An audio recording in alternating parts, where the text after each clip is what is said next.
Hey guys, it's Ben, your host. I'm just a fan. Welcome back if you're returning. If you're new, say what's up in the comments, subscribe, like the video if you enjoy it, all that. I'm here today to talk about the UCL final and Real Madrid's 15th UCL in their history now. Just going to be analyzing the game, just going to be talking about it, kind of my raw thoughts. I have my notes up here. You guys can't see them, but I have my notes up, and I just kind of plan on, again, how my last couple of videos have been, just kind of going off the dome and just kind of talking about what I want to talk about and my thoughts on the overall game. So first, just overall congratulations to Real Madrid. I didn't think going into the season that they were going to be able to do this. I thought they had a chance, but I definitely was favoriting City going into this. It's just how I was feeling going into the year. Especially with Real Madrid's, it was in the beginning of the season. They were not fully gelling. They were still winning, but they were not winning close games. Or my bad, they were winning close games, but they were not winning convincingly. Like even in the group stages, there was a couple wins where I was just like they kind of got off a little scot-free. I don't remember which game, but I know they benefited from a bad call from the refs. So I don't know. It was an interesting season going in. I still thought they were going to be good, but I had to see them kind of play first. But as the season continued to go on, you could see that this team was dominant. Bellingham was a huge addition for the team. Vinicius was continuing to get better, and overall, the team, though all the injuries that they had, was still continuing to win. So overall, I just got to say congrats to Real Madrid. They're the best club in Europe for a reason. They do this year in and year out. I mean, this is just like another one to them. So I just got to give it credit. And let's kind of get into the game now. So the score was 2-0. And it was a tale of two different halves, to be honest. It really was like the first couple minutes of the game, it kind of looked like both teams were edgy like they are in most finals. It's just kind of how that stuff goes. As time went on, Dortmund slowly started to kind of possess the ball a little bit more and almost dominate the attack. I really just thought that I want to make sure I say his name right. Adeyemi. He was killing the center backs. He was doing a great job. I didn't think Madrid could handle him. They just didn't look like they could handle the speed that this guy was willing to offer. And he eventually had that one open chance where instead he decided to run around Courtois, but he should have just taken the shot. Yeah, that's kind of been the definition of Dortmund's first half. I mean, it was just a ton of what ifs. It was a lot of chances. I liked how they were looking on the ball, though. They were definitely dominating the pace, but they just didn't finish any of their chances. I think they also had the chance from, let me check here, Matzin. He had a chance as well. He hit that post, but he looked like he was offsides. So even if he did get that goal, I'm not sure if it would have counted. But just the insane amount of chances that this team had constantly was something I just really was not anticipating going into this game. I thought Real Madrid was going to control the pace, and I thought that they were eventually going to break through, which they did later, and we'll discuss that. But I thought this was going to be Real Madrid setting the pace, saying, hey, Dortmund, we are the ones that are doing this. We're going to be pushing the ball. You're not holding onto the ball. I don't know. That's what I was expecting because let's keep it real. Real Madrid is the better team compared to Dortmund going into this game. But that wasn't the case. Terzic really set up their team really well, their manager. I know he's had a bad stretch in the Bundesliga. Fifth is unacceptable for that club. But his Champions League form this year with this team, it's been impressive. I'm blanking on who they beat. I think it was PSV they beat, and then, yes, that's what it was, Atletico Madrid. Beating Atletico, I really wasn't expecting that. It was something, I don't know, I had Atletico winning, especially after beating Inter, but that's not the case. And Dortmund had an upset. I thought it was over after that, though. They beat PSG. They clamped Mbappe, and they had a great season. They went to Paris and really upsetted it. I was kind of shocked going into this game that he had set them up so well in that first half. I mean, if we look at the stats here, Dortmund in the first half had an XG of 1.16. Madrid had a measly 0.09. These are, obviously, if you watch the game, you know how big of a difference that is. But again, this is the stuff that we've seen in the past with Real Madrid, or you'll see with good teams in general. If you don't take your chances, you're going to be ended up paying for them later down the road, and that's exactly what happened to Dortmund. Overall, I thought they had a really good first half, but the momentum, it just didn't continue into the second half. So let's start into that now. So with the second half, Madrid started slowly. I thought again, it was lacking a little bit of that kind of, what's the word?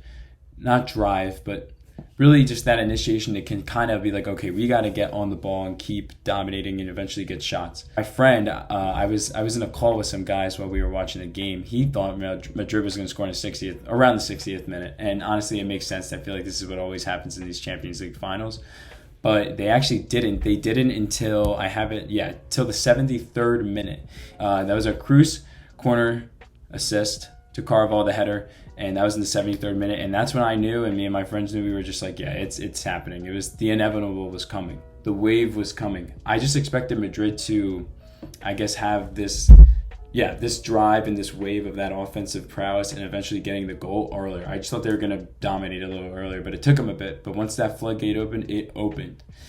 And yeah, that was a great goal by Carvalho, especially for his height. Again, the header, this guy continues to make plays in the clutch. And of course, Cruz, he had to get his assist in his last game, and it was pretty fitting. So that was really cool to see. But of course, once that happened, I was like, all right, let's see if Dortmund can score. But I thought Madrid had it wrapped up. And then just a little bit after that, all hell broke loose for Dortmund. So in the 76th minute, Bellingham eventually intercepted a pass. That was a really bad pass. I forget who made it, but he intercepted that pass, made a nice little pass off to Vinicius, and that was it. Vinicius did his damage, and yeah, it was 2-0 just like that. When you saw that, like, you just knew it was wrapped up. Again, I thought Madrid was going to do this, so there's nothing shocking, but it was just like, damn, you would have liked to see a little bit more of an entertaining final, but we'll get into that later. The game, though, it technically wasn't done yet. Dortmund did have a goal that did end up being ruled offside, so we didn't end up actually getting that, so it ended up just staying 2-0. But even then, even if Dortmund had scored there, I still thought Madrid was going to win this in full time. I don't know. We all knew the result going into this game, and that's kind of what we got. That was really just the takeaways I got from the game. Overall, I thought it was pretty much how I expected the final to go, to be a lower scoring game. I thought Madrid was going to win. Shout out to me. I put a couple bets down, Real Madrid money line, and under 2.5 goals. Come on, man. It's a lock. It was a lot going into the game. Regardless, we don't need to talk about my gambling. It was a good final. It was okay, but it wasn't fully anything that was out of the norm, I would say. Like I said, it was a low-scoring game that I was expecting. I thought Madrid was going to control pace, but they didn't end up doing that, like I said, till later. That's what made it a little bit more shocking, a little bit more interesting. But overall, is this a final I'm going to come back to? Probably not. Like, to watch in my own time? Probably not. It was cool. It was nice. But again, once that first goal came, I think we all knew the result. But again, congrats to Madrid. I mean, they've established that reputation, I guess, that role almost in European football. And once they get up, I mean, they're not going down. So it's something we all expected, but still would have liked to potentially see a little bit of upset from Dortmund. But I can't necessarily also be mad, because I always want to see the best team win. And Dortmund just, I mean, I don't know. I would have felt a little weird if they won the Champions League final this year, because I just didn't think they deserved it over Madrid. But regardless, that's most of my my analysis for the game. Let's kind of get into another couple points that I want to focus on now. The goal for Vinicius was in the 82nd minute. I just wanted to apologize for that. I was doing some editing back and realized that that is not what happened. So I just wanted to clear that up. Okay, so some of the points that I wanted to get into was kind of just talking a little bit about Vinicius. He did miss that shot earlier in the game. It looked like it was just a little bit too much power on that shot, but overall, I thought he played a great game. Of course, he scored, and I just kind of wanted to touch on the fact that he scored, I think it was the second time he scored in a UCL final. This guy just continues to make plays. He shows up in big moments. This guy is young, and he's not afraid of the moment. And I think after this game, I actually just checked. The odds are right now, or at least what I've checked, it's the 2nd of June, so things may have changed. But Vinicius is now the Ballon d'Or leader, and I can honestly see that. I would expect this to potentially still be up in the air, though, just because I think Bellingham is going to be able, if Bellingham has a good Euros, I think then he might be able to get his way all the way up to the top. But it's right now, it's 1A or 1B. You can choose who you want to choose. I don't even know who I want to choose yet. I mean, we still got time regardless. This guy's just playing phenomenal football. This is stuff that you expect to see from Real Madrid, and they continue to get this young talent. And I just want to say congratulations to Vinny, man. He just keeps cooking. And I don't know, there's just no one you fear bigger right now in a final or a big game. Like, this guy's going to show up to play and potentially even score a big goal. So that was really cool to see from him. Second point, just kind of touching on Bellingham. Just kind of wanted to congratulate him on an overall a fantastic year for his first year at Madrid. He left Dortmund, signed with Madrid, the biggest move of the summer last year. Wins La Liga, wins his first UCL. He won the Supercopa del Rey, if I'm saying that right, or the Spanish Cup. I don't know. I always mess it up. He's won a lot of trophies, and I just want to say good for him. We'll see how he does in the Euros. I think he will be good for England for sure. I mean, how can he not be? But overall, this guy's just having a really good start, and it's just like, man, how many are we going to see from this team? And I'm excited to see his development as he continues to age and kind of gets more of a feel of being on Real Madrid. Yes, I know he already did all this stuff in 1 year, but once he kind of gets more of that leadership role established, like, yes, he is. I think he definitely has that, but, they have vets there. Like, once he becomes, like, the guy or one of the guys, I just really am excited to see that on a club level. Watching Bellingham was a pleasure this year. He's very good, and I'm excited to watch him a lot more next year as well. Third point, just wanted to shout out Toni Kroos. Again, I did not watch this guy a lot. I've only gotten into soccer the last couple of years, but from what I've seen, he's definitely a respected player for Madrid. He's been there for a long time, and he seems to be a fan favorite. I mean, you could see it when he was getting subbed off. The fans were clapping it up for him, and he deserved it. He's had a wondrous career there. He won a ton. He's made some big plays in some big moments. And of course, like I said earlier in the game, when I was recapping this, the guy had another assist in a big moment. Like, this is just what he does. So I just thought it was really cool to see him go out on top. And yeah, it was just cool for Kroos, and I'm glad he got that as his last moment with the club, because what other way would you want to go out if you were a legend? Fourth point is just giving, again, credit to Ancelotti. This guy has now 5 UCLs as a manager, technically 7 if you want to count him as a player. But this guy is just a coaching master. I wouldn't say he's better than Pep, well, at least for me. I think Pep's a little bit better tactically. But this guy, I think you can make the argument, is potentially the best, at least UCL or knockout coach in soccer, or manager, whatever you want to call it. This guy is just really, really good. He knows what to do, and he knows how to keep his cool. I really like his energy on the sidelines. He's always calm, collected, because he should be, because he has this team and he's known that he's been in this moment before. Like, why wouldn't you be?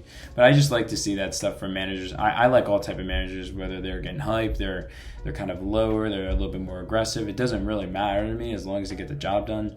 But I think when you get the job done and you still have that cool, calm kind of, I guess if you want to call it, aura, I just thought it was really cool to see from Ancelotti just how he commands himself and presents himself when coaching. And again, he's done a fantastic job this year.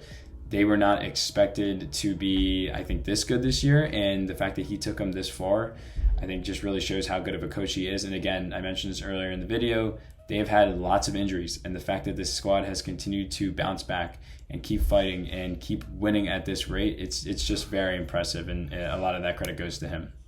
So kind of just to close on my last point is just projecting how Madrid is going to be in the future. We know Mbappe is coming. We just need to see when the deal is announced. I know there have been some other signings as well flirted with Madrid. I just honestly have to read up a little bit on them, so I don't want to talk about something I'm not educated on. I'm just really here kind of to more talk about Mbappe at least. This is going to be scary. I don't know how they're exactly going to balance out that front three, because you still got to deal with, not necessarily deal with it in a bad way, but you got to be able to handle, Vinicius's, Mbappe, and Rodrigo's personality, and how are these guys going to want to play, and how are they going to want to fit into the team. So we got to see, but I just think this team's going to continue to dominate. I mean, I think you can make the argument, I don't know on paper if they are necessarily better than City, but I think they might have I'm not going to say might. I think they have a better future than City. The fact that Pep might be leaving soon, which I definitely want to make a video on sometime down the line. The fact that Pep might leave after this year,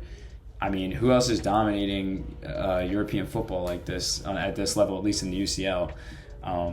I just don't know where this team is going. They're going to be here for the next couple of years. Like I said, Vinicius, you got what is it? You got Mbappe coming in. You got Bellingham. You got other guys in the midfield like Camavinga and a couple other guys as well. There's just obviously this team is very extremely talented, and I just don't see who's going to really be able to compete with them on a super high level. Well, people are going to be able to compete, but let's be real. In the next 3 to let's say 5 years, how many UCLs does Madrid win? 2, 3? There's going to be 1 or 2 years where they mess up, but if everything works out on paper, I don't see why this team doesn't continue to click. So yeah, it's gonna be scary. I'll probably make a video though, regardless. Well, maybe I won't when Mbappe is signed, just because I feel like there's not as much to talk about, because it's almost been talked about to death already. Like, we know this move is happening. They just can't say it out loud. So we'll see. But yeah, it's gonna be really interesting to see that team just kind of competing. Of course, I want to see them do well, but not at the expense of my team. That would suck, but definitely want to see them in the UCL next year. I want to see how Mbappe fits into this team. Is he going to be accepted? Is he going to be the main guy? Like, he's got to make plays and kind of prove himself, in my opinion, because he even has got to know this. Real Madrid is bigger than you. You were bigger than PSG, but you're not bigger than Real Madrid.